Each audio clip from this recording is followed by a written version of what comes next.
வணக்கம் நேயர்களே, ஆயுத எழுத்திற்கு உங்களை வரவேற்பது நான் கார்கே. கரூர் கூட்ட நெரிசல் மரண வழக்கில் சிபிஐ விசாரணைக்கு இரண்டாவது முறையாக ஆஜராகி இருக்கிறார் தாவேக தலைவர் நடிகர் விஜய்.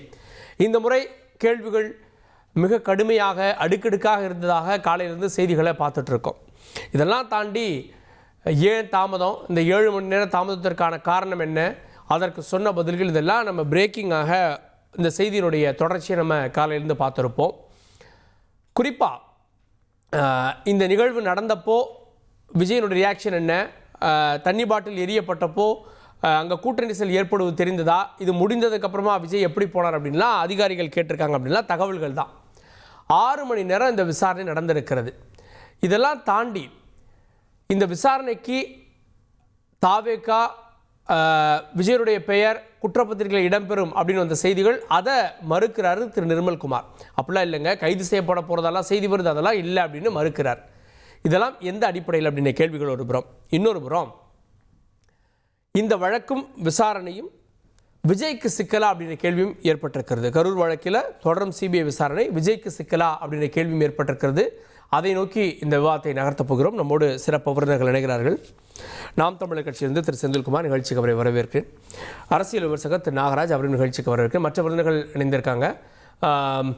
விடுதலை சிறுத்தைகள் கட்சியிலிருந்து துணை பொதுச் செயலாளர் திரு வன்னியரசு, அவரின் நிகழ்ச்சிக்கு வரவேற்கிறேன். அரசியல் விமர்சகர் திரு நந்தகுமார், அவரின் நிகழ்ச்சிக்கு வரவேற்கிறேன். நான் முதல்ல திரு வன்னியரசு அவர்கள்ட்ட. திரு வன்னியரசு, தாவேகா கேட்டுக்கொண்டது இந்த விசாரணை வேண்டாம் அப்படின்னது, அது அப்புறமா தான் சிபிஐ விசாரணைக்கு போயிருக்கு. ஸோ இது தாவேகா கேட்டுக்கொண்ட விசாரணை அப்படின்னு தானே பார்க்கணும். இதை பாஜக நடத்துது, இல்லை சிபிஐ நடத்துது, மத்திய அரசு நடத்துது அப்படின்னு அதுக்கு நோக்கம் கற்பிக்கணுமா? எல்லோருக்கும் என்னுடைய வணக்கம்.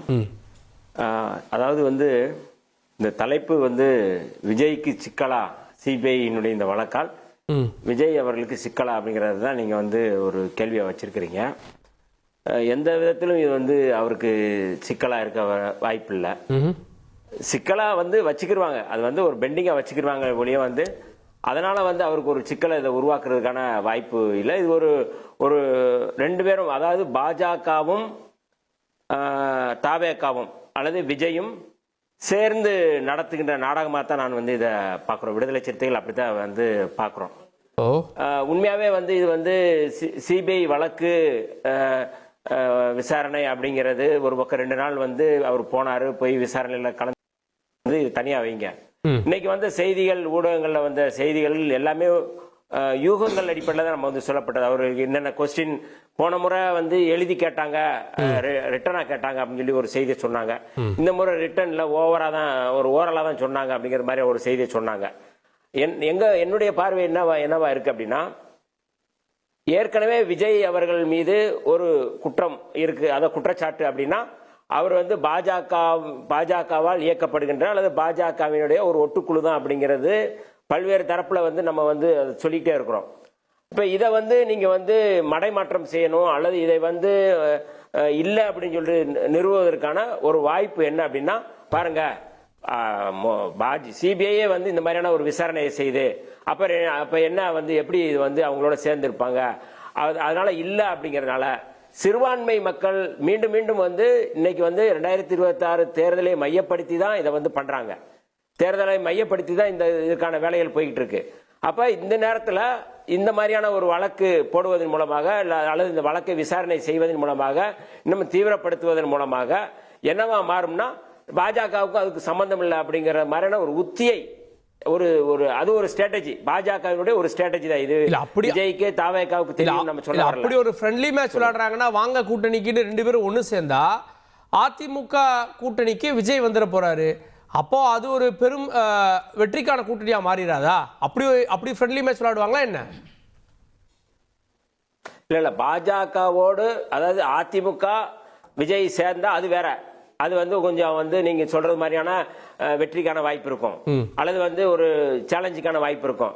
ஆனால் பாஜகவோடு சேர்ந்தாங்கன்னா, ஏற்கனவே பாஜக தான் என்னுடைய கொள்கை எதிரின்னு சொல்லிட்டு இருக்கிற விஜய் அவர்கள் சேர்வதன் மூலமாக பாஜக முன்வைக்கக்கூடிய அல்லது பாஜகவினுடைய செயல் திட்டத்தில் ரொம்ப முக்கியமா தமிழ்நாட்டில் வந்து சிறுபான்மை மக்களுடைய வாக்குகள் அல்லது தலித்துகளுடைய வாக்குகள் அல்லது ஒடுக்கப்பட்ட மக்களுடைய வாக்குகளை வந்து எப்படி பிரிப்பது அப்படிங்கறத இப்ப அவங்களுக்கு இருக்கிற நிலைப்பாடு.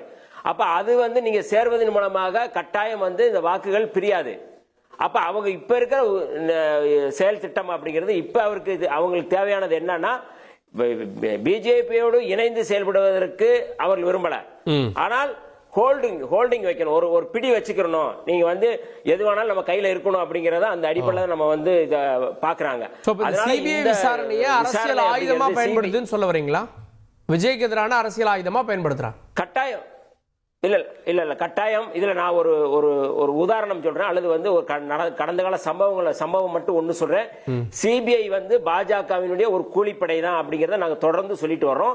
இதுல கூட நான் வந்து ஒரு உதாரணத்தோட சொல்ல, நாங்க வந்து சிபிஐ மீது எங்களுக்கு எந்த காழ்ப்புணர்ச்சியும் இல்லை. ஆனால் கடந்த காலங்கள்ல அவர் எப்படி செயல்பட்டாங்க அப்படிங்கிறதுக்கு ஒரு உதாரணம் சொல்றேன். பொதுவா மத்திய அரசின் ஏஜென்சின்னு வாங்க, ஆளுங்கட்சியா இருந்தா பாஜக காங்கிரஸ் ரெண்டே சேர்த்து விமர்சிப்பாங்க. நீங்க பாஜக மட்டும் சொல்றீங்க. காங்கிரஸ் ஆட்சியில தான் சிபிஐ பல வழக்குகளை பதிவு பண்ணி அரசியல் அழுத்தம் இருந்ததுன்னு அப்ப குற்றச்சாட்டு எல்லாம் முன் வச்சாங்க. இல்ல இப்ப நான் பாஜகவுடைய நிலைப்பாடு என்ன, காங்கிரஸ் நிலைப்பாடு, காங்கிரஸ் என்னென்ன செஞ்சிருக்கு அப்படிங்கறத பேசும்போது நம்ம பேசலாம். இப்ப வந்து பாஜக முழுமையான ஒரு தன்னாட்சி பெற்ற ஒரு நிறுவனத்தை எப்படி கையகப்படுத்துகிறது அப்படிங்கறத என்னுடைய பார்வை. 2004 2009 வந்து லல்லு பிரசாத் யாதவ் வந்து அவர் வந்து ரயில்வே துறை அமைச்சரா இருக்கிறாரு. அப்ப வந்து ஊழல் செஞ்சாரு அப்படின்னு சொல்லி அவர் மேல வந்து என்ன ஊழல்னா வந்து கேண்டீன் ஒதுக்குவது, அதாவது ரயில்வே துறையில கேண்டீன் ஒதுக்குவது தொடர்பான ஒரு வழக்கு, சிபிஐ போடுற வழக்கு. அந்த வழக்கு நடக்குது. 2014 தான் அந்த வழக்கு போடுறாங்க. 2004 2009 நடந்தத 2014 மோடி அவர்கள் பிரதமரா வந்த பிறகு முதல் முறையாக வந்த உடனே இவங்க மேல கை வைக்கிறாங்க. நிதிஷ்குமார் அந்த கூட்டணியில் இருந்தாரு. நிதிஷ்குமார் கூட்டணியில் இருக்கும் பொழுது 2014 நிதிஷ்குமார் முதலமைச்சர், தேஜஸ் யாதவ் வந்து துணை முதலமைச்சர். நல்லா கேட்டுக்கோங்க. அதுல வந்து இந்த 2004 2009 நம்ம தேஜஸ் யாதவ் வந்து அவருக்கு வயசு வந்து வெறும் 14 வயசு தான். அப்ப ஒண்ணும் இல்ல, அவருக்கு இல்ல, அரசியல் இல்ல. ஆனால் 2014 அவர் துணை முதல்வரா வர்றாரு நிதிஷ்குமாரோடு. அந்த நேரத்தில் வந்து வழக்கு பதிவு பண்றாங்க. இந்த வழக்குல வந்து அவரையும் சேர்த்துறாங்க. ராபரி அதாவது அவருடைய மனைவி ரபரி தேவியையும் இவங்களையும் சேர்க்கிறாங்க. 2017 நிதிஷ்குமார் வந்து பாஜகவோட கூட்டணி வைக்கிறாரு. 2021 இந்த சிபிஐ வழக்கு வந்து வெளிப்படையாக இந்த நீதிமன்றத்திலே சொல்லுது, இந்த வழக்கில் ஊழல் நடந்ததாக எந்த முகாந்திரமும் இல்லை, ஆகவே இந்த வழக்கை நான் முடித்துக் கொள்கிறேன் என்று நீதிமன்றத்தில் சொல்லுது. 2021 பாருங்க. 2022 மீண்டும் வந்து நிதிஷ்குமார் லல்லு பிரசாத் அந்த தேஜஸ் யாதவோட வந்து கூட்டணி வைக்கிறாங்க. அப்ப அவசரமா போய் சிபிஐ வந்து நீதிமன்றத்துக்கு போய் சொல்றாங்க, தேஜஸ்வி யாதவ் மீதான அந்த பிணையை ரத்து செய்யணும், நீங்க வந்து பிணையில கொடுத்துருக்கீங்க, அதை ரத்து செய்யுங்க, மீண்டும் இந்த வழக்கை நான் விசாரணை செய்யறேன், விசாரணைக்கு எடுங்க அப்படின்னு சொல்லி இந்த வழக்கை கொண்டு வராங்க. இப்ப நீங்க சொல்லுங்க, எதற்காக ஒரு 2021 முடித்து வைக்கப்பட்ட வழக்கு, இந்த வழக்குல எந்த ஊழல் குற்றச்சாட்டுக்கான எந்த இந்த வழக்கு தொடர்பான விஷயத்தை சொல்றேன். இந்த வழக்குல எந்த முகாந்திரமும் இல்ல, ஊழல் தொடர்பான எந்த முகாந்திரமும் இல்லைன்னு சொல்லி 2021 சொன்ன அதே சிபிஐ 2022 லல்லு பிரசாத் யாதவோட வந்து நிதிஷ்குமார் கூட்டணி சேர்ந்த உடனே ஏன் வந்து இந்த வழக்கு திருப்பி எடுக்கிறோம் நாங்க அப்படியே சொல்லணும். அப்ப நீங்க சொல்லுங்க, நான் கூலிப்படைன்னு சொன்னது சரியா இல்லையா அப்படிங்கறத பொதுமக்கள் பார்த்து சொல்லட்டும். இதுல நான் சொல்ல வர்றது என்னன்னா, இதுல நான் சொல்ல வர்றது என்னன்னா, நிதிஷ்குமார் அவர்களோட தேஜஸ்வி யாதவ் வந்து இந்த ஊழல் வழக்கு சொல்றதன் மூலமாக, அதாவது வந்து கிளீனா இருக்கிற அந்த இமேஜை வந்து உடைக்கிற வேலையை செஞ்சாங்க. அதுல இருந்து தான் வந்து நிதிஷ்குமார் வெளியில வந்து தப்பிச்சு இன்னைக்கு வந்து பாஜகவோட கூட்டணி வைக்கிறார். அப்ப இந்த சிபிஐ அப்படிங்கிறது ஒரு ஹோல்டு பண்றதுக்காக விஜய் அவர்கள் வந்து ஏதாவது நிபந்தனை வைக்காது, கமிட்மெண்ட்டுக்காக இதை செய்யறாங்க அப்படிங்கறத என்னுடைய பார்வை. கேட்போம் திரு நாகராஜ். மத்திய அரசினுடைய ஏஜென்சிகளில் சிபிஐ, இடி இன்னைக்கு வந்து சென்சார் போர்டு வரைக்கும் கொண்டு வந்துட்டாங்க. இது எல்லாமே ஒரு மிரட்டல் ஆயுதமாக இருக்குது. அதில் ஒன்று தான் இன்றைக்கி விஜய்க்கு எதிராக இன்றைக்கி மேபி அதில் முடிவு வராமல் போகலாம். எப்போ வேணாலும் தாவேக்காவுக்கோ இல்லை விஜய்க்கோ ஒரு அசைன்மெண்ட் கொடுக்கறதுக்கான ஆயுதமாக இந்த வழக்கை பயன்படுத்துறீங்க அப்படின்ற ஒரு பார்வை வைக்கிறேன். ஒரு விஷயம் அந்நியரசனை பேசும்போது தலித் வாக்குகள்ன்ற ஒரு வார்த்தையை அவரை யூஸ் பண்ணார். இந்த வாக்குகளை பிரிக்கும் போது இந்தந்த வாக்குகள்லாம் பிரியுது அப்படின்னாரு. ஸோ விஜய் வருகையை பார்த்து வன்னியரசுக்கும் விடுதலை சிறுத்தைகளுக்கும் ஒரு பயம் இருக்கிறதுன்றது இதில் தெரியுது. விஜயை பார்த்து பயப்படுறாங்க. அது வந்து ரொம்ப கிளியராக இந்த இடத்துல தெரியுது. ஏஜென்சிஸ் வந்து காங்கிரஸ் இருக்கும்போதும் ஆர் யார் வந்து மத்தியில் தான் ஆட்சி பண்ணாலும் எல்லா ஏஜென்சியும் அவங்க கைப்பாவை அவங்களோட இதுன்னு சொல்கிறது ஒரு தொன்று தொட்டு அரசியல் இதுதான். பட் இல்லை அது பிஜேபி கவர்மெண்ட்டுக்கு அப்புறம் காங்கிரஸ் இருக்கப்போ சிபிஐ வரைக்கும் வரும். இன்னைக்கு இடி சென்சார் போர்டு வரைக்கும் பாஜக ஆட்சியில் தானே இந்த குற்றச்சாட்டு வைக்கிறாங்க. சென்சார் போர்டில் யார் தப்பு பண்ணா? நம்ம பேசியாச்சு. அதில் நீங்கள் கடைசி நிமிஷத்தில் படத்தை எடுத்துகிட்டு வந்துட்டு குடு சென்சார் போர்டுக்கு வேலை இல்லையா? இல்லைங்க, ஒரு குற்றச்சாட்டுனா பரவாயில்ல, எத்தனை குற்றச்சாட்டுகள்? என்ன குற்றச்சாட்டு? பராசக்திக்கு அதே பிரச்சனை தான். பராசக்திக்கு கரெக்டாக கொண்டு போனாங்க, இந்த இடத்துல ரிவ்யூ பண்ணிட்டு வாங்கினாங்க, ரிவ்யூ பண்ணிட்டு வந்தாங்க, கிடச்சிருச்சு. இவங்க கொழுப்படுத்து போய் நான் ரிவ்யூ போக மாட்டேன், எனக்கு உடனே கொடுனா இதெல்லாம் அவங்க அப்பா விட சென்சார் போர்டு இல்லை. நான் அப்படி தான் கேட்டாங்க. ஏன்னா திரும்ப இதே வார்த்தை யூஸ் பண்ணும்போது நான் அப்படி தான் கேட்டாங்க, வேறு வழி இல்லை. இதை பற்றி இந்த சென்சார் போர்டு இஷ்யூ பற்றி ஐ திங்க் போன வாரம் ஃபுல்லாக பேசியாச்சு. யார் மேலே தப்புன்றது ப்ராசஸை ஃபாலோ பண்ணி தான் தெரிஞ்சிருக்கும். இல்லை அவங்க சென்சார் போர்டு வெப்சைட்டுக்குள்ளே போய் போயிருந்தாலும் தெரிஞ்சிருக்கும். சரி, சிபிஐ வந்து தனக்கு தேவைன்னா அது அரசியல் ரீதியாக பயன்படுத்தும். இந்த அழுத்தமே, இந்த வேகமே வந்து சிபிஐக்கு யார் போனது? சிபிஐக்கு தானா எடுத்துக்கிட்டா சிபிஐ இந்த வழக்கு ஒரிஜினல் வழக்கு போட்டாரா? அப்புறம் நிறைய பெட்டிஷனர்ஸ் 2 வாட்டி போயிட்டு வந்திருக்காரு டெல்லிக்கு. 2 கொஸ்டின் அவர் தான். கனிமொழி அக்கா எனக்கு தெரிஞ்சு வந்து 16 வாட்டியும் 17 வாட்டியும் போனாங்க. அவங்க திகார் சிறையில் இருந்தாங்க. 16-17 வாட்டி போனாங்க. 2 வாட்டி இது கொஸ்டின் ஹவர்னு வாங்க. அது கொஸ்டின் அது என்ன வார்த்தைன்னு தெரியல. அதாவது தனக்கு கேட்கப்பட்ட கொஸ்டின்ஸ் வந்து எதாவது பதில் சொல்லணுமோ அதெல்லாம் ஃபர்ஸ்ட் சொல்லியிருப்பாரு. சில கேள்விக்கு என்னால் இன்னைக்கு பதில் சொல்ல முடியாதுன்னா அதுக்கு 3 வாட்டியோ 4 வாட்டியோ அவகாசம் கொடுக்கப்படும். இது ப்ராசஸ். நான் எந்த ப்ராசஸ் ஃபாலோ பண்ண மாட்டேன். விஜய்னு பேர் போட்டால் உள்ளே போனோம், எல்லாம் முடிக்கணும், தேங்க்யூ ஸோ மச்னா இது சினிமா கிடையாது. இல்லை, ஆனால் அவங்க என்ன சொல்கிறாங்க, நாங்கள் பாருங்க ப்ரொசீஜரை ஃபாலோ பண்ணுறோம், நீங்கள் விசாரணை கிடைச்சாங்க முடியலங்க, விசாரணை எதிர்கொண்டிருக்கோம். விசாரணைன்றது ஒரு செட் ஆஃப் பண்ணிட்டு கொஸ்டினரே இப்போ தான் வந்திருக்காங்க, எல்லாத்தையும் கேட்டுட்டு இருக்காங்க. ஏன் விஜய்கிட்ட கொஸ்டினர் கேட்குறாங்கன்னா விஜய் சம்மந்தப்பட்ட ஒரு கூட்டத்தில் நடந்த விஷயம் அது. ரைட், விஜய் அன்னைக்கு அங்கேயே இருந்து எல்லாத்தையும் சால்வ் பண்ணியிருந்தானா இது வேற மாதிரி போயிருக்கும். அங்கே யாருமே இல்லை, அன்னைக்கு எல்லாருமே அப்ஸ்காண்ட் ஆயிட்டாங்க. இந்த கேஸோட பெரிய பிரச்சனை என்னன்னா எல்லாம் அப்ஸ்காண்ட் ஆனது தான். தலைவர்லேருந்து தொண்டர் வழி எல்லாம் அப்ஸ்காண்ட் ஆனா என்ன பண்ண முடியும்? ஏங்க நீங்க தானங்க சிபிஐக்கு போனீங்க. நீங்க சிபிஐக்கு போயிட்டு 2 நாள் கொஸ்டின் கேட்டவொடனே எங்களை ஒடுக்குறாங்க, படுக்குறாங்க, அடுக்குறாங்கன்னா என்ன அர்த்தம்? அஃபிஷியலா அவங்க சொல்லல, அஃபிஷியலா தாவேக்கா அதை சொல்லல. அஃபிஷியலா தாவேக்கா என்னைக்கு என்ன பேசியிருக்கு? ஒன்றும் பேசினது இல்லை. என்னைக்கு எந்த விஷயத்துக்கு பேசியிருக்கு? லீவ் விட்டு 1 மாசம் ஆச்சு அரசியலுக்கு. போன 5ஆம் தேதி 6ஆம் தேதி செங்கோட்டையன் கூட்டம், இன்னைக்கு தேதி ஜனவரி 19. எந்த விஷயத்துல பேசியிருக்கு தாவேக்கா? என்னைக்கு பேசியிருக்கு தாவேக்கா? அவங்க தலைவர் என்னைக்கு பேசியிருக்காங்க? இந்த சிபிஎஃப்சி விஷயத்துக்கு எவ்வளவு டிபேட்டுக்கு வந்தாங்க. இன்னைக்கு சென்ட்ரல் போர்டு அதுக்கு இருந்தா பேச வேண்டியதானே வெளில வந்து. யார் இல்லங்க இருங்க விஜய் பேசாம இருக்கிறதே ஒரு அரசியல் நீங்க பார்க்கலையா? இல்ல நான் விஜய் பேசாம இருக்கிறதே ஒரு அரசியல் பார்க்கலையா? என்னன்னா அவரை தவிர மத்தவங்க எல்லாரும் பேசிட்டு இருக்காங்க. நம்மளும் டைம் வேஸ்ட் பண்ணிட்டு இருக்கோம். இல்ல அந்த நோக்கத்தை அவர் நிறைவேற்றார்னு பார்க்கலையா? தேவையான இடத்துல ஒரு ஸ்டேட்டஸ் போடுறது. என்ன நோக்கம் அது? என்ன நோக்கம்? ஏங்க ஒரு மொமெண்டத்தை கிரியேட் பண்ணி வைக்கிறது. அவங்களே சேர்ந்து பயணிப்பாங்களே. நாம் தமிழர் 8% பண்ண கட்சி, விடுதலை சிறுத்தைகள் 1-2% 2% உள்ள கட்சி, எம்எல்ஏ இருக்கிற கட்சி. ரைட், திமுகவுக்கும் அதிமுக ஆட்சியில் வர சண்டை. பிஜேபி கூட்டணியில் இருக்கு, காங்கிரஸ் கூட்டணியில் திமுக இருக்கு. இவங்களாம் அரசியல் பண்றாங்க. அதிமுக தேர்தல் அறிக்கை ரிலீஸ் பண்ணிடுச்சு, திமுக தேர்தல் அறிக்கை குழுவை ரிலீஸ் பண்ணிருக்கு. இவங்க தேர்தல் அறிக்கை என்ன பண்ணிட்டு இருக்காங்க சார்? யாரு குழு போட்டிருக்காங்க, குழு போடுறாங்க, எல்லாம் பண்றாங்க சார். ஒரு ஸ்டெப் மேல அரசியல் பண்ணிட்டு இருக்காங்க. எடப்பாடி பழனிசாமி 16 கூட்டம் பேசியிருக்காரு, முதலமைச்சர் 10 கூட்டம் பேசியிருக்காரு, அண்ணன் திருமாவளவன் 7 கூட்டம் பேசியிருக்காங்க, சீமான் அண்ணா ஐ திங்க் 18 கூட்டம், ஆனால் லாஸ்ட் 1 மந்த்ல 12 கூட்டம் பேசியிருக்காரு சீமான் அண்ணன். விஜய் என்ன பண்ணாரு? பழையூர் வீட்டுக்குள்ள உட்கார்ந்துருந்தாரு. பழையூர் வீட்டுக்குள்ள உட்கார்ந்துருந்த ஆளுக்கு நம்மள டிபேட் பண்ணிட்டு இருக்கோம். நம்ம அதை தாண்டி கரூர் வழக்கு இல்ல முக்கியமான விஷயம் இல்ல நான் இன்னொரு விஷயம் விஜய் இன்னைக்கு ஓடிக்காரங்க பரவாயில்லையா? I want to be point blank today. I want to be point blank. Audience எங்க பண்ணாரு? அவர் தமிழ் நடிகர் தானே. தமிழ் இல்லங்க என்ன சார் சம்பந்தம்? தமிழ் நடிகர் தானே. தமிழ் நடிகர் இல்லங்க.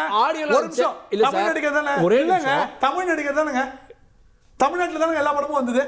3 படம் ஓடாம அவங்க அப்பா 4வது படம் ஓட வச்சு அப்புறம் பெரிய ஆள் ஆனார். ஓகே ஆகட்டும், அத பத்தி வேண்டாம். விஜய் அத பத்தி பேச வேண்டாம். உங்களுக்கு மாற்று கருத்து இருந்தாலும் விஜய் திரையுலகம் ஏற்றுக்கொண்ட ஒரு நபர், திரையுலகின் இன்னைக்கு உச்ச நடிகர் அவர், உச்ச சம்பள நடிகர் அவர். நான் இன்னும் சொல்லி தோல்வி படமே சரி யாரால உச்ச நடிகர் யாரால உச்ச நடிகர் அரசியல் விமர்சிங்க சார். யாரால உச்ச நடிகர் தமிழ் மக்களால தான வந்தாரு. தமிழ் மக்களா தானே வந்தாரு. அந்த தமிழ் மக்களே வந்து மலேசியால போய் ஆடியோ லான்ச் நடத்தினவர் தான் அவரு. இங்க நடத்தியிருந்தா அந்த அளவுக்கு கிராண்டா நடத்தியிருக்க முடியுமா? ஏன்னா அந்த கரூர் இன்சிடென்ட் அவங்க சுட்டி காட்டுறாங்க. சார் கரூருக்கு முன்னாடியே அந்த ஆடியோ லான்ச் வந்து மலேசியால தான் பிளான் பண்ணப்பட்டது. கரூர் எப்ப நடந்தது? September 27 sir. அதாவது ஒரு தனியார் யூடியூப் இருக்கு, அதுல அப்பவே அப்டேட் கொடுத்துட்டாங்க. அவங்க எப்பவும் விஜய் அப்டேட்ஸ் கொடுத்துக்கிட்டே இருப்பாங்க. ஜூலை ஆகஸ்ட்ல அப்டேட் கொடுத்தாங்க இந்தியாவில் வந்து இந்த ஆடியோ லான்ச் கிடையாதுன்ட்டு.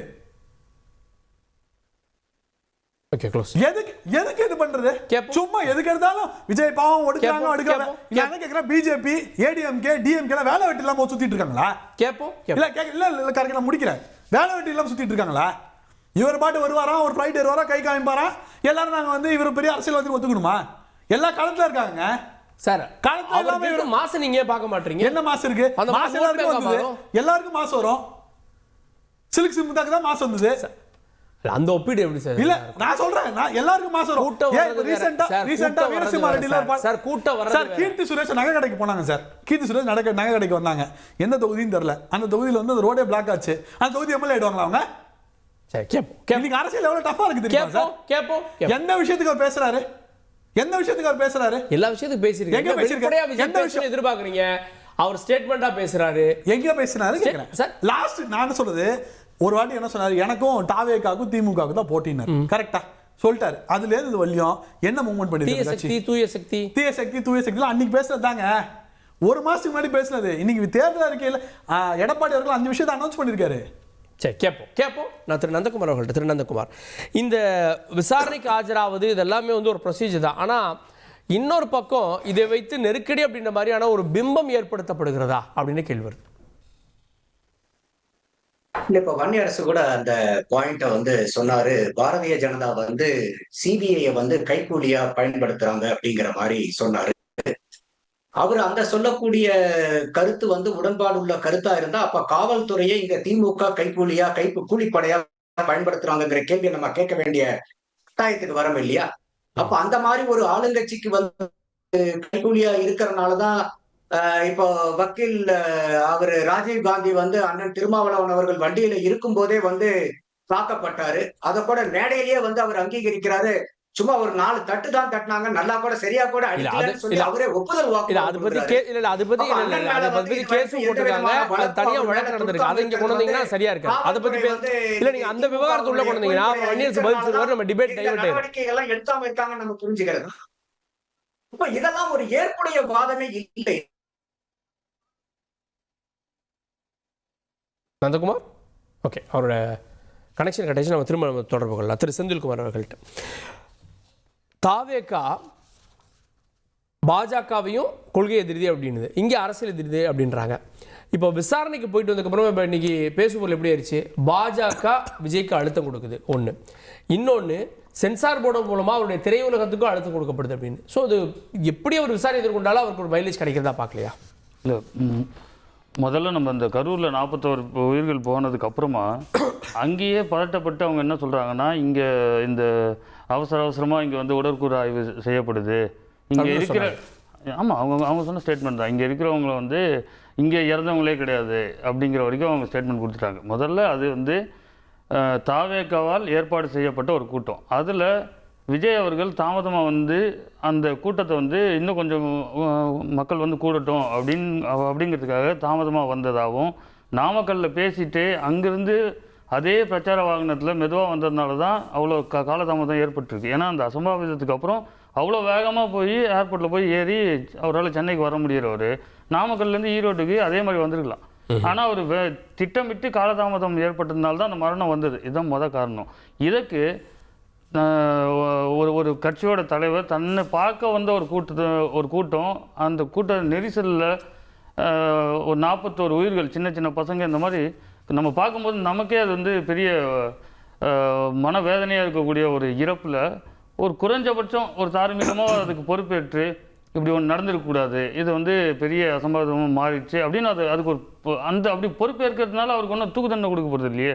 அது உணர்வு ரீதியாக என்னை பார்க்க வந்தவங்க இறந்து போயிட்டாங்க, அவங்களுக்கு நான் வருத்தம் தெரிவிக்கிறேன் அப்படின்னா சொல்லியிருக்கலாம். சரி, அவங்க வீட்டுக்கு போகல. ஆனால் புது ஒரு கலாச்சாரம் என்னென்னா, செத்து போனவங்க வீட்டில் இருக்கிறவங்களாம் கூட்டு வந்து ஒரு அரங்கத்தில் வச்சு பார்க்கறதுலாம் வந்து இது வந்து அனுமதி கிடைக்கல அப்படின்னு அவங்க சொல்றாங்க. உச்சம் தான் எங்களுக்கு தோணுது. என்ன, உங்களுக்கு நீங்கள் பணம் இருக்கலாம், புகழ் இருக்கலாம், ஆனால் மக்களை வந்து மக்களாக மதிக்காமல் ஒரு இந்த நீங்கள் நம்ம தமிழ் சமூகத்தில் எடுத்துங்க, எங்கேயுமே இறப்பு வீட்டுக்கு தான் நம்ம போவோம். இறந்தவர்களை கூப்பிட்டு ஆறுதல் சொல்லுவாங்கிறதுலாம் வந்து அது எந்த மாதிரி அணுகுமுறைனே தெரியல. நீங்கள் இது இப்போது சிபிஐ விசாரணை சொல்கிறீங்க. சிபிஐ விசாரணை கேட்டது இவர்கள் தான். இவங்க தான் எங்களுக்கு வந்து தமிழ்நாட்டு காவல்துறையோட விசாரணை பிடிக்கலன்றாங்க. இதுக்கு முன்னாடி அஜித்குமார் கொலை வழக்கில் காவல்துறை தான் அடித்து அந்த அஜித்குமார் கொலை செஞ்சதுன்னு நம்ம எல்லாரும் சரி சிபிஐக்கு வரட்டும்னு நம்ம கேட்கும்போது இவர் தான் பேசுகிறாரு வேணான்னு. தமிழ்நாடு காவல்துறையை விசாரிக்கலாம், இங்கே நீதிமன்றம் மூலமா ஓடி ஒளிஞ்சுக்கிறீங்க அப்படின்னு கேட்டார், விஜயை கேட்டார். அதான் அவர் தான் கேட்டாங்க. அப்போ வந்து தமிழ்நாடு காவல்துறை இதில் சம்மந்தப்பட்டிருக்கிறதுனால சிபிஐ வந்தால் நல்லா இருக்கும்னு எல்லாரும் பேசும்போது தமிழ்நாடு காவல்துறையே சரியாக தான் இருக்குன்னு பேசின விஜய் இப்போ ஏன் சிபிஐ கேட்டாரு அப்படிங்கிறது வந்து அது ஒரு $1 மில்லியன் கொஸ்டின் தான். இப்போ ஒவ்வொரு முறையும் இப்போ விஜய் போகும்போது வரும்போது வீட்டிலேருந்து கிளம்பும்போது இதை எல்லாத்தையும் ஊதி பெருசாகிறது ஊடகங்கள் தான். இன்றைக்கி கூட இன்னும் சிபிஐ விசாரணை இருக்குது, கேள்விகள் எல்லாம் முடிக்கப்படணும். அவங்க விசாரணை அறிக்கையை தாக்கல் பண்ண அப்புறமா தான் என்ன கேள்வி கேட்டாங்க, என்ன பதில் சொன்னாங்க, இந்த விவரமே நமக்கு தெரியும். ஆனால் எல்லா ஊடகங்களும் முன்னாடியே முந்திக்கிட்டு இதை கேட்டாங்க அது கேட்டாங்க. இதெல்லாம் எந்த அறிக்கை மூலமாக நமக்கு கிடைச்சிது, எப்படி இது அதிகாரப்பூர்வமானதா? ஏன்னா இன்றைக்கெல்லாம் ஏஐ வந்ததுனால நேருக்கு நேர் பேசுறதையே வந்து நம்மளால நம்ப முடியல, இவங்கெல்லாம் பேசினாங்களான்னு. அப்படி இருக்கிறப்போ ஒரு அறிக்கை இன்னும் சிபிஐயால் விசாரணை முடிக்கப்பட்டு எந்த அறிக்கையும் தாக்கல் செய்யப்படல. அதுக்கு முன்னாடியே நம்ம யூகங்களில் இதை வந்து ஊதி பெருசாக்குறோம். ஊடகங்கள் மிகப்பெரிய பங்கு இருக்குது இதில். ஒரு நடிகர் இங்கே வந்து ஒரு அரசியல் கட்சி ஆரம்பிச்சிருக்காரு. அவரோட நோக்கம் என்ன அப்படின்னா இந்த நாட்டு மக்களுக்கு நன்மை செய்யணும். அப்போது நாட்டு மக்களோட பிரச்சனை என்னன்னு போய் களத்தில் நிற்கணும். எந்த களத்துக்கும் அவர் வரமாட்டார். ட்விட்டரில் ட்வீட் பண்ணுவார், அதுக்கப்புறம் வந்து ஒரு அறிக்கை கொடுப்பாரு, ஒரு A4 ஷீட் எடுத்துன்னு பேசுவார். இது வந்து படத்துக்கு வேணால் சரியாக இருக்கலாம். ஒரு திரைப்படத்தில் வந்து ஒரு காட்சி, இந்த காட்சிக்கு வந்து நீங்கள் நடிச்சுட்டு போங்க அப்படின்னா ஒரு 2 மணி நேரம் வருவார், நடிப்பார், போவார்னா திரைப்படத்துக்கு சரியாக இருக்கும். ஆனால் அரசியலுக்கு அது சரியாக வராது. இன்னொன்று இதில் வந்து அவருக்கு வந்து பெரிய புகழ் இருக்குது, வராங்கன்னு என்னோட தனிப்பட்ட கேல்குலேஷனுங்க. அங்கே தாவேக்கால இருக்கிற எல்லா தொண்டருக்கும் ஒரே எண்ணம் தான், விஜயை பார்த்துணுங்கிற எண்ணம் தான். இங்கே முதல்ல ஒரு மாநாடு விஜய் வந்து விக்ரவாண்டிக்கு வராருன்னு ஒரு 2 லட்சம் பேர் வந்தாங்களா? அதை விட 10 மடங்கு ஓட்டு போட்டுருவாங்கன்னே வச்சுங்களேன். 10 மடங்கு வரவே இல்லைன்னு வச்சுங்களேன். 20 லட்சம் பேர் தானே ஓட்டு போடுவாங்க. அப்புறம் வெற்றி பெற்ற ஒரு ஆட்சி அதிகாரத்துக்கு வந்துடுவார். இங்கே நாங்கள் 15 வருஷமாக இங்கே இருக்கிற பிரச்சனைக்காக இன்னைக்கு காலையில் கூட திருத்தணியில் ஒரு நெடுஞ்சாலை அமைக்கப்படுது. ஒரு ஊர் நெடுமரம்னு ஒரு ஊர் இருக்குது. அந்த ஊருக்கு ஒரு வழி கொடுக்கல. அந்த நெடுஞ்சாலையில் என்ன பண்ணுறாங்கன்னா வழி இல்லாமல் மொத்தமாக போட்டு 5 கிலோமீட்டர் போய் சுற்றி வாங்கன்னு சொல்லி இன்னைக்கு காலையில் நான் போய் பங்கெடுத்தேன் அந்த போராட்டத்தில். இப்படி மக்கள் போராட்டத்தில் நாளுக்கு நாள் நிற்கிறவங்கள மக்கள் ஆதரிக்காமல் திரையில் மட்டும் தோன்றி ஒரு நடிகர் ஆகிட்டார், உச்சகட்டம் ஆகிட்டார்னா 2000 ரூபாய்க்கு டிக்கெட் எடுத்தால் உச்சகட்டமாக தாங்க ஆகும். 2000 ரூபா கொடுத்து பார்த்தவங்க மக்கள் தான். இதே மக்கள்கிட்ட பிளாக்கில் டிக்கெட் விற்று அவர் உச்ச நடிகர், உச்ச சம்பளம் வாங்குறவர்னா அது எந்த வகையில் நம்ம ஏற்றுக்கிட்டு அதை அங்கீகரிக்கிறதுன்னு நமக்கு தெரியல. ஓகே, கேட்போம். திரு நந்தகுமார் இணைஞ்சிருக்க. திரு நந்தகுமார், இங்கே அடிப்படையாக கேட்கப்பட்ட கேள்வி விஜயினுடைய தாமதம் பற்றி கேட்டிருக்காங்க அப்படின்ற தகவல்கள். ஸோ அப்போது தாமதம் அப்படின்னாலே அப்போது விஜய் லேட்டாக வந்ததால் கூட்டம் சேர்ந்துச்சு, கூட்டம் அதிகமாக சேருவதற்காக லேட்டாக வந்தாரா அப்படின்னு அந்த 2 கேள்வி சேர்ந்து வரல? இல்ல, நீங்க முதல்ல வந்து இது நம்ம வந்து ஒரு ஃபேக்ட்ஸ் பேஸ்டு ஒரு டிபேட்டா இருக்கணும். நம்ம வந்து ஒரு நெரேட்டிவ் பேஸ்டு டிபேட்டா போயிடக்கூடாது. ஏன்னா இவங்க மீட்டிங்க்கு அப்ரூவல் வாங்கும் போதே அதுக்கு குறிப்பிடப்பட்ட நேரம் என்ன? மாலை 3 மணியிலிருந்து இரவு 10 மணி வரைக்கும் அந்த 7 மணி நேர விண்டோவை வந்து அப்ரூவல் பண்ணுனது யாரு? காவல்துறையும் மாவட்ட நிர்வாகமும் தான் அதை அப்ரூவல் பண்றாங்க. என்ன கார்கே? ஆனந்த் தான் சார் சொன்னாரு 12 மணிக்கு விஜய் பேசுவாருன்னு சொன்னார் சார். இல்ல நம்ம ஆனந்த் வந்து சொல்லக்கூடிய ஒரு வார்த்தையை எடுத்துக்கணுமா, இல்ல காவல்துறை கொடுக்கக்கூடிய அப்ரூவல் லெட்டர் எது வந்து இன்னைக்கு இப்ப சிபிஐலயோ இல்ல வந்து ஒரு கோர்ட் ஆஃப் லாலயோ எது வந்து செல்லுபடியாகும்? ஆனந்த் பேசுறது செல்லுபடியாகுமா? காவல்துறை கொடுத்த பர்மிஷன் லெட்டர் வந்து செல்லுபடியாகும்? இப்ப என்கொயரிக்கு போயிருக்கு, 2 பேர் செல்லுபடியாகும். நீங்க டாக்குமெண்டல் எவிடன்ஸ் தான் இருக்கணும். இப்ப நீங்க ஒரு ஆனந்த் அவர் பேசியிருந்தா கூட அது தனிப்பட்ட முறையில அவர் ஏன் அந்த மாதிரி பேசினாரு, அவர் இந்த மாதிரி சொன்னாருங்கிற அந்த கேள்வியை தனியா கேட்கலாம். அதுல எனக்கு மாற்று கருத்து இல்ல. ஆனா நீங்க 3 மணில இருந்து 10 மணி வரைக்கும் தான் லீகல் அப்ரூவல். டிஸ்ட்ரிக்ட் அட்மினிஸ்ட்ரேஷனும் போலீஸ் டிபார்ட்மெண்ட் கொடுத்த அப்ரூவல் 3 to 10. விஜய் அவர்கள் அங்க போனது வந்து 7 மணி. எந்த இடத்துல கரூருக்கு விஜய் லேட்டா போனாருங்கிறதே வந்து ஒரு அடிப்படையான ஒரு சரியான வாதமே இல்ல. கரூர்லேருந்து திருச்சிக்கு அவ்வளோ வேகமாக போய் விமானம் பிடிச்சவர் நாமக்கல்லேருந்து கரூருக்கு எங்கே அவ்வளோ லேட்டாக வந்தார்? அதானே கேள்வி. இல்லை, அதையும் இன்னைக்கு கோர்ட்டில் இதில் கேட்டிருக்காங்க. திரு வன்னியரசு அவர்கள்ட்ட, திரு வன்னியரசு, போலீஸ் மிஸ்மேனேஜ்மெண்ட் காரணம் அப்படின்னு விஜய் தரப்பில் விஜய் இந்த கேள்வியின் போது சொன்னதாக தகவல்.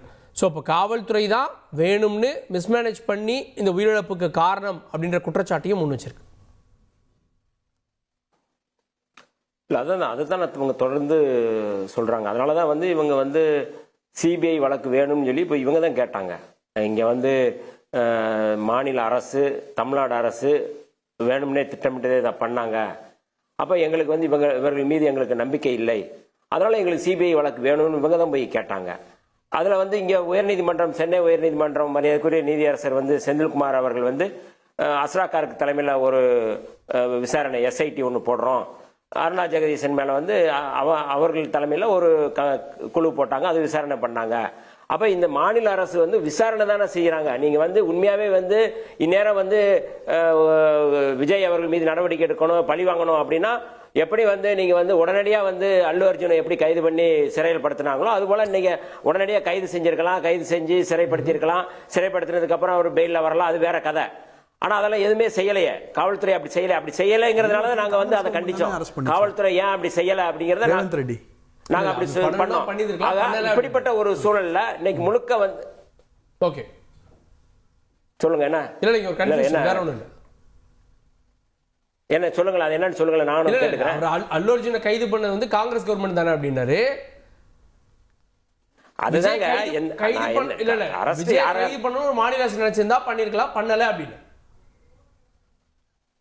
அதைத்தான் நான் சொல்ல வரேன். நானு கைது பண்ண நினைச்சிருந்தா கைது பண்ணிருப்பாங்கன்னு நான் சொல்றேன். நானு அந்த அடிப்படையில் நான் வந்து பேசுறேன். அப்ப கைது பண்ண நாங்க ஏன் கைது பண்ணலன்னு நாங்க கேட்டோம்.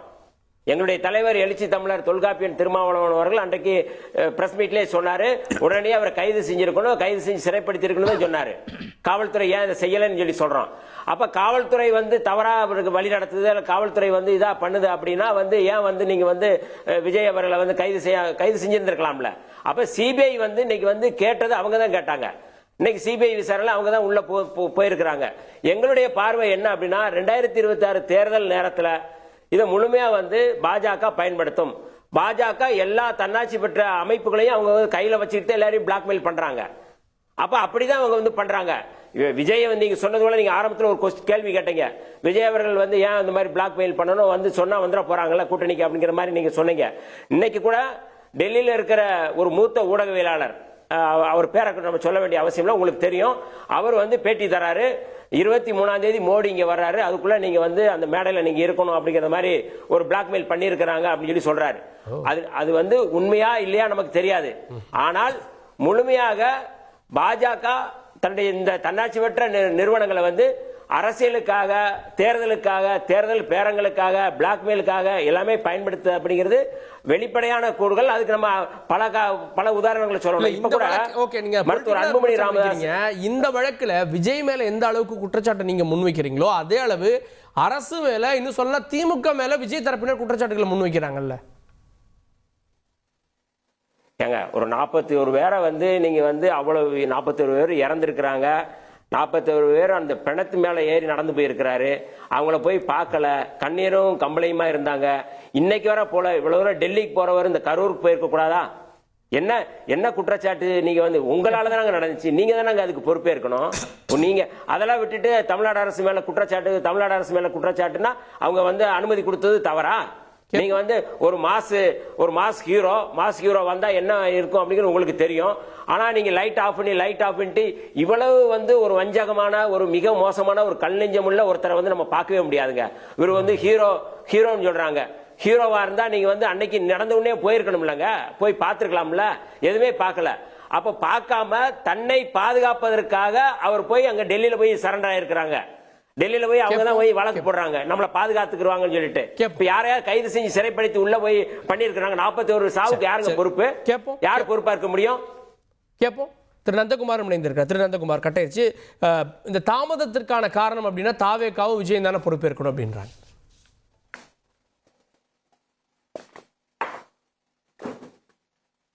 திரு நந்தகுமார், ஓகே, குறுக்கிட்டீங்க நாராஜ்.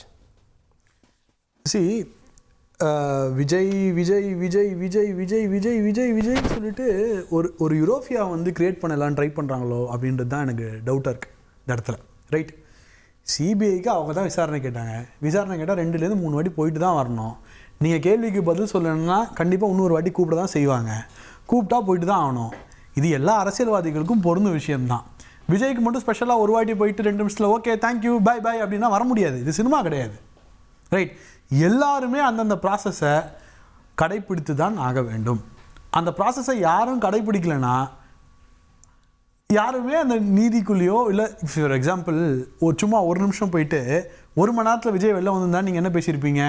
1 மணி நேரத்தில் விஜய் வெளில விட்டாங்க, சிபிஐயும் பாஜகவும் கூட்டணி போட்டுடுச்சுன்னு. ஆல்ரெடி சிபிஐ தன்னோட கடமையை பண்ணாலே பாஜக இல்ல விஜயிடம் வந்து கூட்டணி வரணும் அப்படின்னு வந்து வெளிப்படையா பாஜக தலைவர்கள் அழைப்பு விடுக்கலையா? நடந்தது இல்லையா? இல்லங்க, எல்லா கட்சிக்கும் எல்லாரும் அழைப்பு விடுறதுன்னு அரசியல். அப்ப இந்த விசாரணையை சந்தேகத்தோட தானங்க பாப்பாங்க. ஏன் பார்க்கணும்? திமுக எதிர்க்கணும்னா எங்களோட வாங்க. சிபிஐ விசாரணை வேண்டும் என்று கேட்டது யார்? தமிழ்நாடு போலீஸ் மேல. இங்க பாருங்க, ரொம்ப ஆம்பிகியூட்டியா இருக்கும் விஜய். இது கொஞ்ச நாளைக்கு முன்னாடி என்னன்னா வந்து ஒரு நண்பர் சொன்ன அந்த கேஸில் வந்து என்ன பண்ணாங்க, சிபிஐ வேண்டான்னாங்க. இந்த வழக்கு தனக்கு வழக்கு வரும்போது சிபிஐ வேணுன்றாங்க. ரைட், ஒரு நிலையற்ற நிலைப்பாடற்ற ஒரு அரசியலை தான் இங்கே நம்ம பார்க்க பேசுவோம். நந்தகுமார்,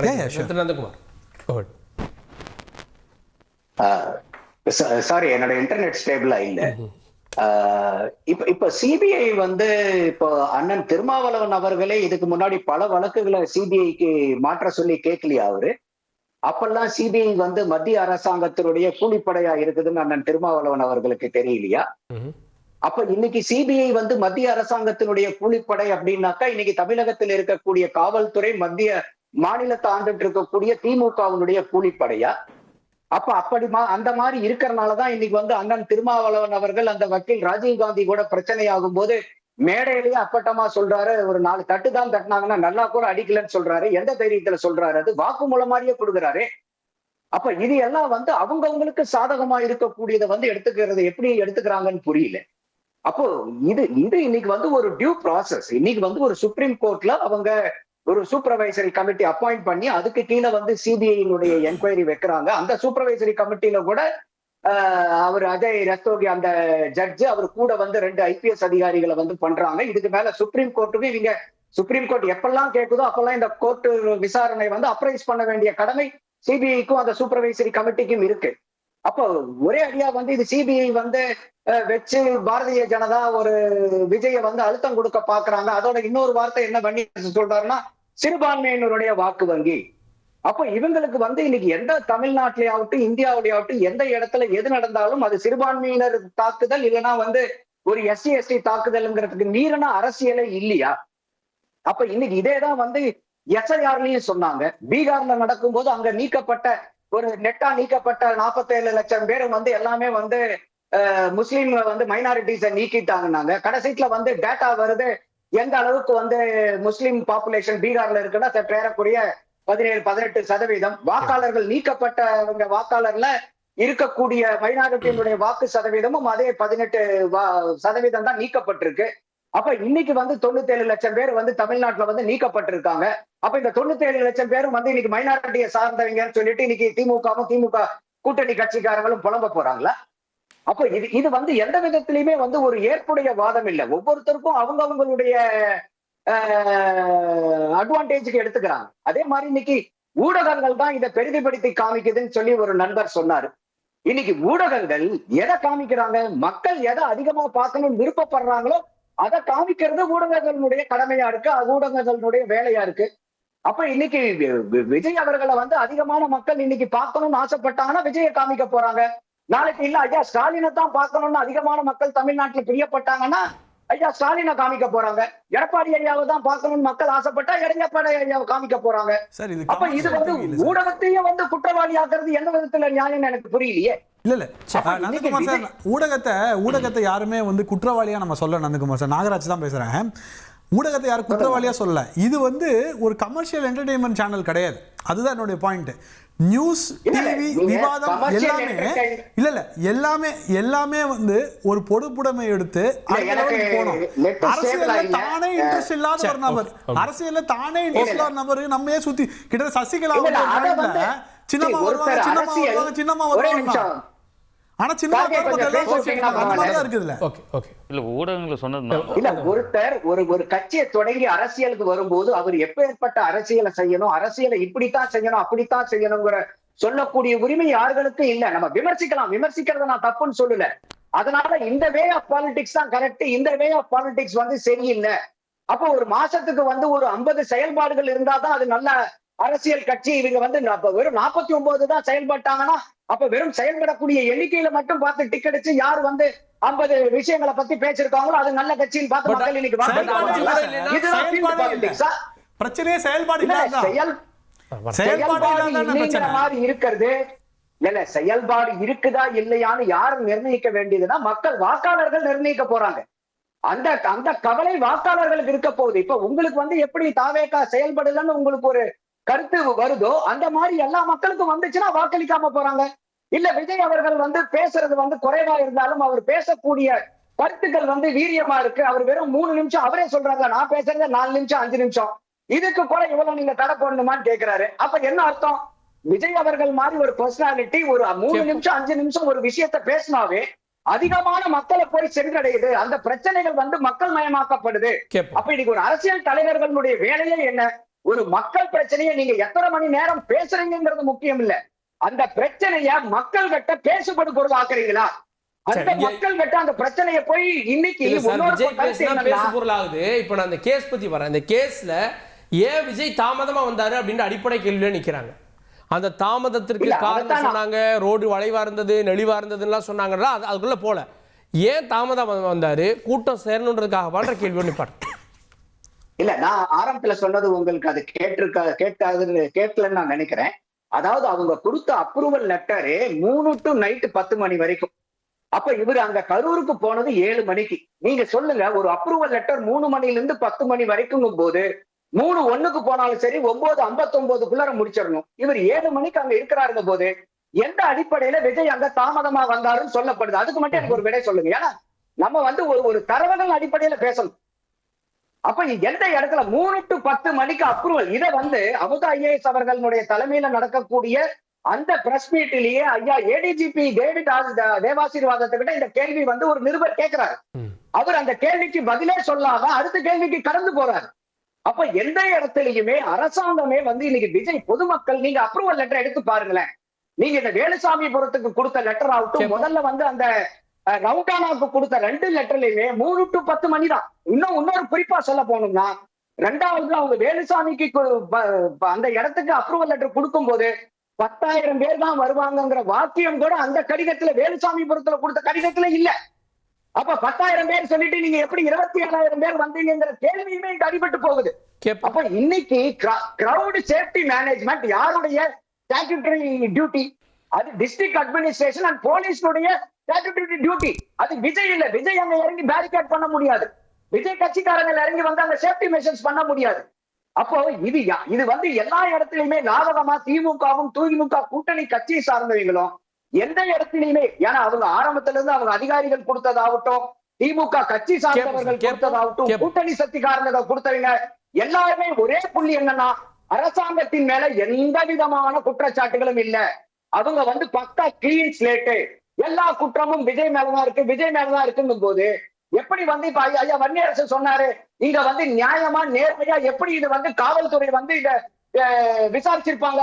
இந்நேரம் இந்த கேஸை இழுத்து மூடி விஜய் தான் குற்றவாளின்னு சொல்லிட்டு இன்னைக்கு ஐயா திருமாவளவன் அவர்கள் ஆசைப்பட்ட மாதிரியும் வன்னியரசு ஆசைப்பட்ட மாதிரி எல்லாம் நடந்திருக்கும். இப்போ சார் அவங்க எஃப்ஐஆர்ல விஜய் பேரை சேர்க்கலையே சார், அப்புறம் எப்படி அவர் கைது பண்ணிருப்பாங்கன்னு சொல்ல வரீங்க தமிழ்நாடு அரசு? இல்ல, அண்ணன் திருமாவளவன் அவர்கள் ஆகட்டும், இப்ப வன்னி அரசு பேசும்போது கூட அவங்க வைக்கக்கூடிய அழுத்தமே என்ன? ஏன் விஜய் அவர்கள் இன்னும் ஒரு படி அண்ணன் திருமாவளவன் மேல இப்ப என்ன கேட்கிறாரு? விஜய் அவர்கள் டிஎம்கே பி டீமான்னு கேட்டாரா இல்லையா அன்னைக்கு பிரஸ் மீட்ல? அப்ப இப்ப இன்னைக்கு வந்து பிஜேபிக்கு பி டீம், அன்னைக்கு டிஎம்கேக்கு பி டீம், இன்னொரு நாள் ஏடிஎம்கேக்கு பி டீம். அப்ப இவங்களை தவிர யாருமே ஒரிஜினல் டீமே கிடையாதா? அப்ப இவங்களுடைய அரசியல் பேசுறவங்க மட்டும்தான் ஒரிஜினல் டீம். வேற இவங்களை எதிர்த்து யாரு கேள்வி கேட்டாலும் அவங்க வந்து பி டீம் தான். இது என்ன மாதிரியான அரசியல்? இது இதுதான் நாகரிகமான அரசியல்? அது சரி, கேட்போம். வர ஒரு சின்ன குறுக்கீடு மட்டும் வேண்டாம் திரு செந்தில்குமார் அவர்கள்ட்ட. இப்போ இது யாருக்கு மைனஸ் ஆகும்? ஏன்னா விஜய் விசாரணை எல்லாம் முடிச்சிட்டார் அப்படின்னா இந்த வழக்கையும் அவர் கடந்து வர்றப்போ தன் மேல் இருக்கக்கூடிய குற்றச்சாட்டுகள்லாம் முடிச்சிட்டு வராரு அப்படின்றப்போ மக்களுடைய பெர்செப்ஷன் எப்படி இருக்கும்? இல்லை, அது முடிச்சுட்டு வந்தால் அவருக்கு தான் அது ப்ளஸ்ஸாக இருக்கும். இன்னொன்று ஊடகங்களை சொல்லும்போது சொன்னார், ஊடகங்கள் இன்னைக்கு இருக்கிற சிக்கல்கள் தமிழ்நாட்டில் ஏகப்பட்ட சிக்கல்கள் இருக்குது. திமுக செய்த ஊழல், திமுக செய்த இப்போ 10 லட்சம் நம்ம தமிழ்நாட்டோட கடனாக இருக்குது. இப்பயும் இலவசங்களை அறிவிக்கிறாங்க. ஐயா எடப்பாடி 2000 ரூபா கொடுப்பேன்றார். இவர் 1000 ரூபா கொடுத்தா நான் 2000 ரூபா கொடுப்பேன். இதுக்கு ஒரு படி தாண்டி போய் ஐயா வந்து இப்போ அறிவிச்சதில் தலித் பெண்கள் தனி கொடுத்துன வந்தால் அவங்களுக்கு வீடு கட்டி தருவேன் அப்படின்னு ஒரு இதுவை அறிவிக்கிறாரு. இது எப்படின்னு பாருங்கள், ஒரு சமூக கட்டமைப்பு, ஒரு குடும்பத்தோடு வாழணுன்ற ஒரு கட்டமைப்பு இருக்குது. ஒன்று நீங்கள் அப்பா அம்மாவை வீதியில் விடாமல் உன்னோட வச்சு உன்னோட ரேஷன் கார்டுலேயே அவங்க பேர் இருந்தால் உனக்கு ஒரு வீடு கட்டித்தரேன்னு சொன்னால் கூட ஏதோ பரவாயில்ல. நாடே 10 லட்சம் கோடி கடனில் இருக்குது, நீ தனி கொடுத்துனவா உனக்கு ஒரு வீடு கட்டித்தரேன்னு சொல்கிறது வந்து எவ்வளோ தற்கொலைத்தனமான ஒரு அறிவிப்புன்னு நம்ம பார்ப்போம். தற்கொலை ஒன்றும் தப்பு இல்லைங்க, நல்ல வார்த்தை தான். அதுதான் நாகரிகமான வார்த்தை. இன்னும் அதுக்கு வேறு எது வேணால் சொல்லலாம். அப்போது ஊடகங்களை நாங்கள் எப்படி பார்க்குறோன்னா, இங்கே பேசப்பட வேண்டிய பிரச்சனைகள் எக்கச்சக்கமாக இருக்குது. இந்த ஆட்சி முறையாக இருக்கட்டும், இதுக்கு முன்னாடி ஆட்சி செஞ்சவங்களாக இருக்கட்டும், ஆட்சிக்கு வர துடிக்கிறவங்களாக இருக்கட்டும், எல்லாத்த பற்றியும் நம்ம பேச வேண்டியது இருக்குது. ஆனால் அதெல்லாம் விட்டுட்டு ஒரு நடிகர் அவர் வந்து ஒரு வேலை செஞ்சார், அதனால இந்த பாதிப்பு வந்துச்சுன்னா அதை ஒரு விவாத பொருளாக எடுத்து அதுதான் செய்தி, வேற செய்தியே இல்லைங்கிற மாதிரி ஊடகங்கள் அதையே ப்ரொஜெக்ட் பண்ணுறதுனால செய்தி இல்லையா? அது செய்தியாக மட்டும்தாங்க சொல்லணும். அவர் எங்கே கிளம்புனாரு, எந்த ஃப்ளைட்டில் ஏறினாரு, ஏர்போர்ட் உள்ளேருந்து ஒருத்தர் வீடியோ எடுக்கிறாரு, இறங்கும்போது ஒருத்தர் வீடியோ இருக்குது, இதெல்லாம் இருக்குது. இதை தாண்டி நாட்டில் கஞ்சா புழக்கம் அதிகமாகிடுச்சுங்க. எல்லா இடத்துலையும் மரணங்கள் நடக்குதா இல்லையா? இங்கே திருவள்ளூரில் 2 பேர் வந்து சாலையில் எதுக்கு வேகமாக போகிறேன்னு கேட்டதுக்காக கஞ்சா போட்ட 2 பேர் இறங்கி கல்லாலே அடிச்சு கொண்டாங்க. இதை எத்தனை முறை காட்டினீங்க? கஞ்சா விற்கிற இப்போது ஐயா இப்போ பேசும்போது சொன்னார், விஜய் பேசினா நிறைய பேருக்கு போய் சென்றடையுதுங்கிறாரு. கவின் ஆணவ படுகொலைக்கு ஏன் பேசவே இல்லை? எல்லாருக்கும் போய் சென்றடைஞ்சிருக்கோம்ல. ஆணவ படுகொலை நடக்கக்கூடாது, விஜய் ரசிகர்களுக்காக அது தெரிஞ்சிருக்கோம்ல. இதே இந்த கஞ்சா புழக்கமாக இருக்கட்டும், அங்கங்கே நடக்கிற கொலையாக இருக்கட்டும், அதை பற்றி விஜய் பேச வந்து தினமும் இதில் கைதாக இருக்கிறவரே தாவேக நிர்வாகி வந்து கைது செய்யப்பட்டிருக்காரு அந்த கொலை வழக்கில். அப்போது அதில் நிறைய இருக்குது. அவர் பேசிட்டா எல்லாருக்கும் போய் சேர்ந்துரும்னா எல்லாத்தையும் பற்றியும் பேச சொல்லுங்கள். விவசாயிகள் போடுற பிரச்சனையை பேச சொல்லுங்கள். தினமும் பேசிகிட்டே சொல்லுங்கள், எல்லாருக்கும் போய் சேர்ந்துடும். அரசியலே மாறிடும்ல, எதுக்கு அப்பப்போ வந்து பேசுகிறாரு? இன்னொன்று மிக முக்கியமானது, இந்த விசாரணையில் அவரோட படம் வந்து நிறுத்தி வைக்கப்பட்டிருக்குது.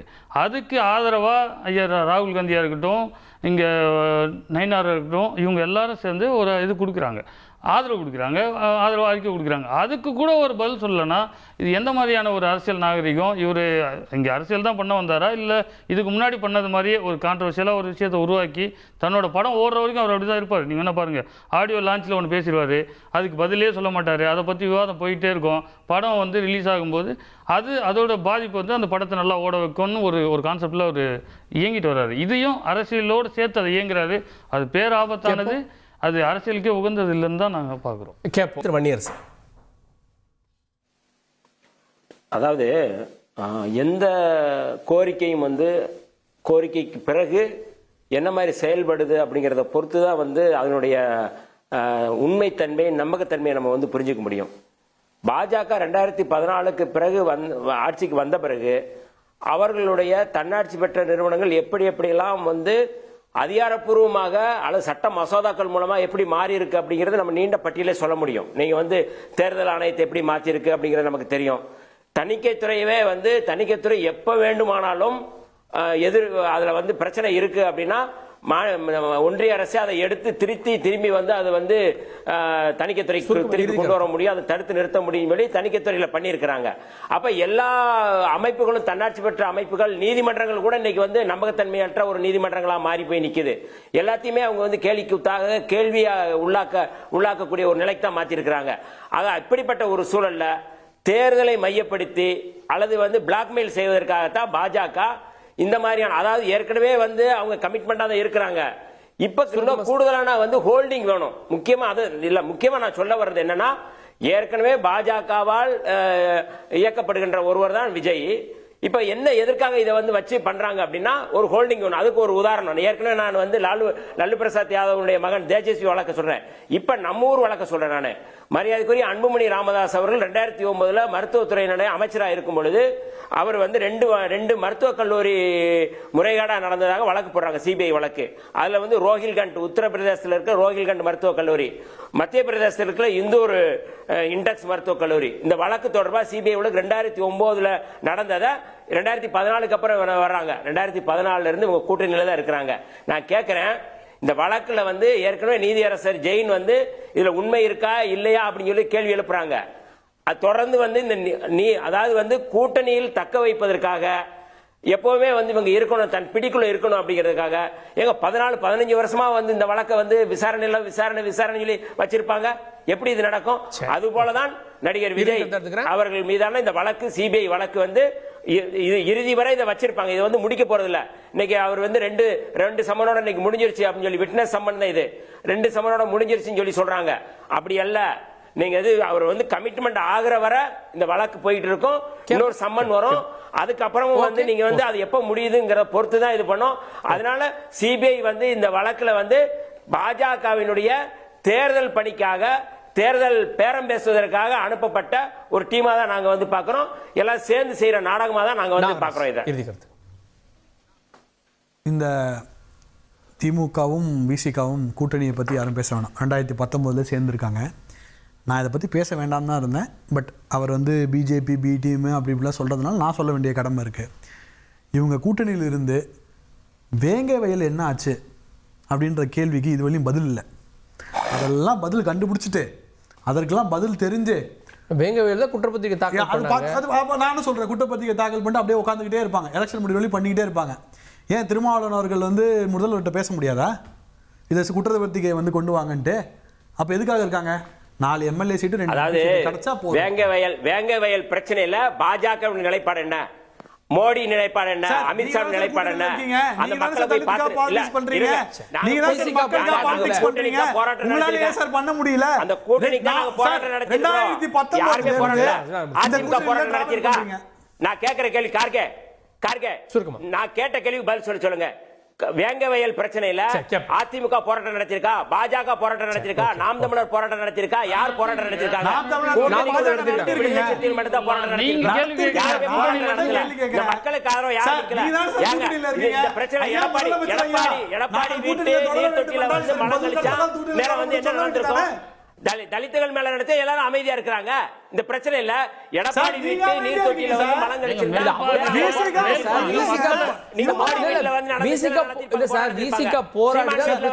போராட்டம் நடத்திருப்பாங்க.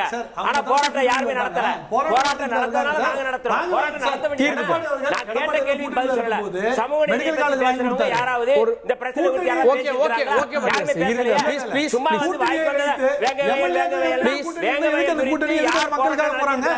விஜய் போராட்டம் நடத்திருக்காங்க. விடுதலை சிறுத்தைகள் மட்டும்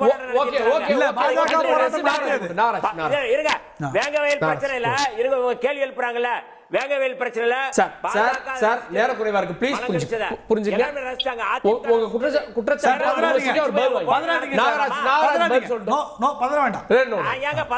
பதறீங்க சார். சுருக்கமா சார், இது ப்ராசஸ், இது எல்லாருக்கும் நடக்கும். இதில் எதுவும் ஸ்பெஷலான கேமராவோ இதுவெல்லாம் யாருக்கும் கிடையாது. இவங்க தான் சிபிஐ கேட்டாங்க. சிபிஐயோட ப்ராசஸை இவங்க கோத்ரூ தான் பண்ணிட்டோம். இதுக்கும் பிஜேபிக்கு சம்மந்தம் இல்லை. பிஜேபிக்கு நிறைய வேலை இருக்குது, அரசியல் வேலை இருக்குது. எம்எல்ஏ ஜெயிக்கணும், எம்பி ஜெயிக்கணும். திமுக ஆட்சியை வந்து எப்படி அடுத்த ரவுண்டில் வந்து என்டிஏ ஜெயிக்க வைக்கணும் யோசிச்சுட்டு இருப்பாங்க. அரசியலே செய்யாத அரசியல்வாதிக்காகலாம் பிஜேபி டைம் வேஸ்ட் பண்ண மாட்டாங்க. கேட்போம். இறுதி கருத்து நந்தகுமார். இல்ல, இப்ப வன்னிய அரசு வந்து திருப்பி விஜய் மேல வந்து ஒரு பாரதிய ஜனதாவுடைய சாயம் அடிக்கணும்னு பாக்குறாரு. இப்ப அண்ணன் திருமாவளவன் அவர்கள் முதல் முறையா எப்பல் எம்எல்ஏ வானாரு, யாரு கூட கூட்டணியில இருந்து எம்எல்ஏ வானாருன்னு அண்ணன் வன்னிய அரசு சொன்னாருன்னா ரொம்ப தெளிவா இருக்கும். அவருக்கு அண்ணன் திருமாவளவன் அவர்கள் முதல்ல எம்எல்ஏ வானது பாரதிய ஜனதாவோட கூட்டணியில இருந்துதான் அண்ணன் திருமாவளவன் எம்எல்ஏவே ஆகிறாரு. அப்ப அண்ணன் திருமாவளவன் அவர்களுக்கு வந்து இன்னைக்கு வந்து சீமான் அவர்களை பத்தியோ விஜய் அவர்களோ வந்து RSS பிள்ளைகள் சொல்றாருன்னா, அப்ப RSS மூத்த பிள்ளை அண்ணன் திருமாவளவன் அவர்கள். அப்ப மூத்த பிள்ளைக்கு தான் வந்து இளைய பிள்ளைகள் எல்லாம் அடையாளம் தெரியுதுன்னு சொல்ல வராரா?